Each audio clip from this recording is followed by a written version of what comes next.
Details చూద్దాం. Narsapuram MP Raghuramakrishnaraju తన పదవికి రాజీనామా చేసే యోచనలో ఉన్నారా? ఫిబ్రవరిలో జరిగే పార్లమెంట్ సమావేశాల్లో రాజీనామా చేస్తారని ప్రచారం జరుగుతోంది. కొంతకాలంగా సొంత పార్టీపై విమర్శలు చేస్తూ వార్తలు నిలుస్తున్నారు ఆయన. సంక్రాంతి నేపథ్యంలో ఆయన రేపు భీమవరం వెళ్తున్నారు. ఇప్పటికే సంక్రాంతికి ఊరెళ్తాను, రక్షణ కల్పించండి అంటూ హైకోర్టులో పిటిషన్ వేశారు. రేపు అక్కడ కీలక పర్యటన చేసే అవకాశం కూడా కనిపిస్తోంది. ఆయన పర్యటన నేపథ్యంలో ఘన స్వాగతం పలికేందుకు అనుచరులు, అభిమానులు ఏర్పాట్లు చేస్తున్నారు.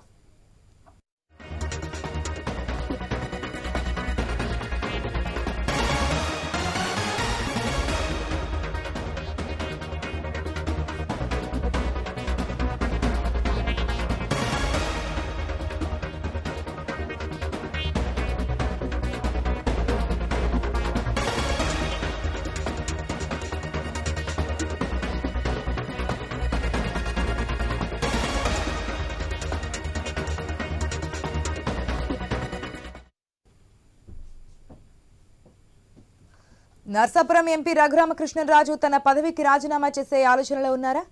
ఫిబ్రవరిలో జరిగే పార్లమెంటు సమావేశాల్లో రాజీనామా చేస్తారని ప్రచారం జరుగుతోంది. కొంతకాలంగా సొంత పార్టీపై విమర్శలు చేస్తూ వార్తల్లో నిలుస్తున్నారు. సంక్రాంతి నేపథ్యంలో ఆయన రేపు భీమవరం వెళ్తున్నారు. ఇప్పటికే సంక్రాంతికి ఊరెళ్తాను, రక్షణ కల్పించండి అంటూ హైకోర్టులో పిటిషన్ కూడా వేశారు. రేపు అక్కడ కీలక ప్రకటన చేసే అవకాశం కూడా కనిపిస్తోంది. ఆయన పర్యటన నేపథ్యంలో ఘన స్వాగతం పలికేందుకు అనుచరులు, అభిమానులు ఏర్పాట్లు చేస్తున్నారు.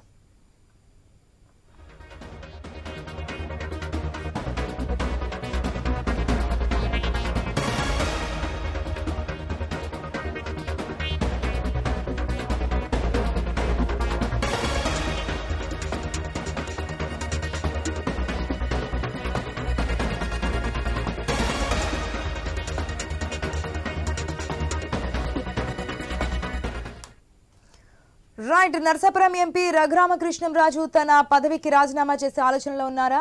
ఫిబ్రవరిలో జరిగే పార్లమెంటు సమావేశాల్లో రాజీనామా చేస్తారని ప్రచారం జరుగుతోంది. అయితే సంక్రాంతి పండుగ సందర్భంగా రఘురామకృష్ణరాజు సొంతింటికి, సొంత ఊరికి వెళ్తున్నట్టుగా తెలుస్తోంది. మరి దీనికి సంబంధించి పూర్తి అప్డేట్స్ మా ప్రతినిధి భార్గవ్ ద్వారా తెలుసుకుందాం. Right, good morning Bhargav. Sankranti అంటేనే ఏపీలో కోలాహలం మనకు తెలుసు. ఎంపీ రఘురామకృష్ణరాజు కూడా సంక్రాంతికి ఏపీ వెళ్ళబోతున్నట్టు తెలుస్తుంది. ఆఫ్టర్ లాంగ్ టైం తర్వాత ప్రొటెక్షన్ కూడా కల్పించాలని చెప్పి హైకోర్టులో పిలివేసినట్టు తెలుస్తుంది. డీటెయిల్స్ ఏంటి?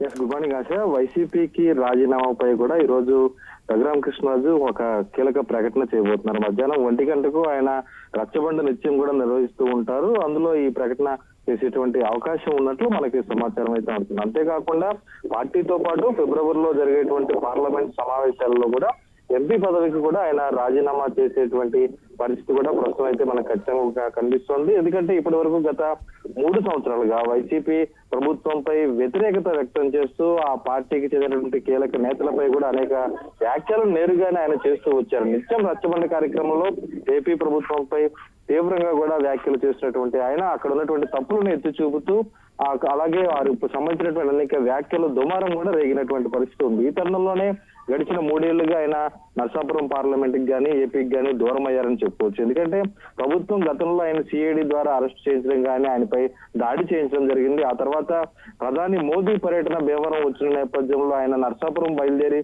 వచ్చి మార్గంలోనే ఆయన అరెస్ట్ చేసేందుకు రంగం సిద్ధం చేయగా ఆయన మరోసారి వెనుదిరిగి వెనక్కి వెళ్ళిపోయారు. దాదాపు 3 సంవత్సరాల నుంచి నర్సాపురం పార్లమెంట్ లో ఆయన అడుగు పెట్టలేదు. అయితే ఎట్టకేలకు ఆయన అడుగు పెట్టేందుకు ముహూర్తం ఖరారు చేసుకున్నారు. ఎందుకంటే సంక్రాంతికి గత 2 ఏళ్లుగా కూడా ఆయన ఇంటి వద్ద లేరు. ఈసారి మాత్రం ఖచ్చితంగా స్వగ్రామానికి వచ్చేందుకు సిద్ధమయ్యారని అయితే చెప్పుకోవచ్చు. రేపు ఉదయం 9 గంటల 10 గంటల సమయానికి రాజమండ్రి ఎయిర్పోర్ట్ కు చేరుకొని అక్కడి నుంచి రోడ్డు మార్గం గుండా రావులపాలెం, సిద్ధాంతం, పెనుగొండ, పాలకొల్లు మీదుగా భీమవరానికి ఆయన రేపు మధ్యాహ్నానికి చేరుకోబోతున్నారు. ఆయన అభిమానులు, అనుచరులు కూడా ఆయన ఘన స్వాగతం పలికేందుకు ఏర్పాట్లు చేస్తున్నారు. అయితే ఈ తరుణంలోనే ఆయన హైకోర్టు ఆశ్రయించడం కూడా ఇప్పుడు చర్చనీయాంశంగా మారింది. ఇప్పటికే ఎన్నికలు సమీపిస్తున్నప్పటికీ కూడా తనపై మరో కేసు నమోదు చేసేందుకు రాష్ట్ర ప్రభుత్వం సిద్ధమైంది. ఇప్పటికే ఏపీలో నాపై 11 కేసులు పెట్టారు.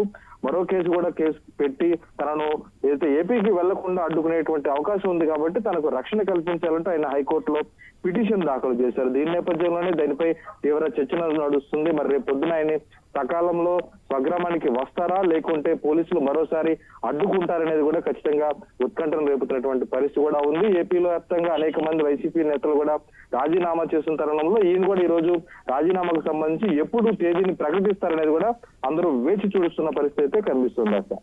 Right Bhargav, thanks for the update.